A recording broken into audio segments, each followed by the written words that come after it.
Okay, Judy, are you ready? Good. Go ahead. Hello, my name is Judy Morsef. I was a patient in Willowbrook for 8 years. Even though it is emotionally difficult for me to bring back all the memories of that time, I want to share my experiences with you. I think my perspective offers an insight on how easy things can go wrong, and I hope it will help to improve the existing conditions of people with disabilities. One might wonder how loving parents could put their kids into Willowbrook. The simple answer is they did not know. Doctors and other professionals at that time recommended Willowbrook as an excellent place for children who were called retarded. Once a child was admitted to Willowbrook, the parents were not allowed inside. There were no welcoming tours, and visiting days were always held in a special room. I was lucky to have my parents' support, so I came home every weekend. But a lot of patients did not. They stayed on the ward all the time, during weekdays, weekends, and holidays. If parents had any concerns or complained, they were usually dismissed without any consequences. One time a nurse pulled my hair because I was sick and wanted to go to bed. I complained to my mom and she confronted a doctor about it, but nobody listened to her. The food was always horrible. It looked like mush and tasted like garbage. I was forced to buy my own food. I used to ask one aide to buy my food and I paid her. I also bought food for my friend because she was kind to me and she used to help me with a lot of things. Unfortunately, not too many people knew that they could do it or simply didn't have money to do so. They were forced to eat what they were given. Often stronger patients were taking away the food from more physically challenged ones. Because there were fewer aides than necessary, they were feeding a couple of people at a time or asking other patients to assist with feeding. Undoubtedly, it was dangerous and unprofessional. The sanitary conditions were awful. In fact, the smell in the building was overwhelming. Generally, we would get one shower a day. But what a shower it was. In a prison manner, all the patients were brought into the shower room and were given 5 minutes to clean themselves.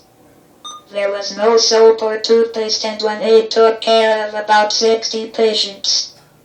There were no individual towels. Everybody was grabbing any towel. We would get fresh clothing in the morning. My friend used to help me with dressing. Others would be helped by an aide. However, during the day some patients would take off their clothes and would stay naked. Toileting was not considered a responsibility of the aides, so people took care about their natural needs the best way they could. Some of the patients had no understanding of physical urges and would urinate and defecate on the floor and then they would eat it. It was disgusting. Many patients in Willowbrook had behavioral issues. Some of them were very aggressive towards themselves or others. I was beaten many times or thrown from my chair to the floor. I've had my feet bitten by somebody laying on the floor. I couldn't move to save myself. Now, we usually refer to the institution as Willowbrook, but the official name was Willowbrook State School. The name implied that children with disabilities would receive educational opportunities. For the 8 years that I was there, I only went to the class a couple of times. Everything that the teacher tried to teach I already knew. Then, after a while, nobody brought me to the classroom and I could not wheel myself. So whatever skills I developed before Willowbrook quickly deteriorated. Because of the lack of education, I cannot read now and I wish my math skills were better. There were no activities offered at Willowbrook and the only time when we went outside was during the summer when it was too dangerously hot to stay in the building. We knew nothing about the community and the community knew nothing of us. I sometimes wonder how I could have stayed there for 8 years. I think the conditions were so horrible that they crushed our spirits. Every day was exactly like the day before and it did not matter if a month passed or a year.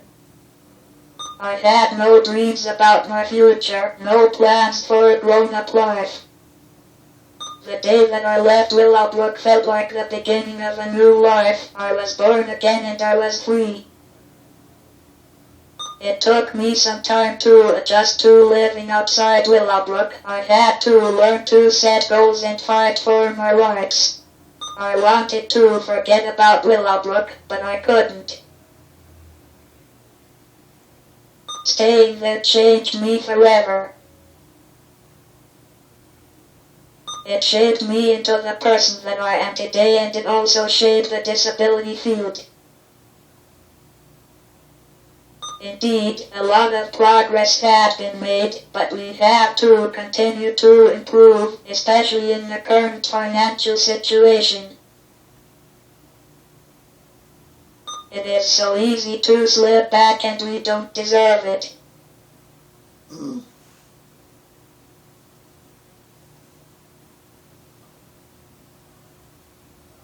Huh?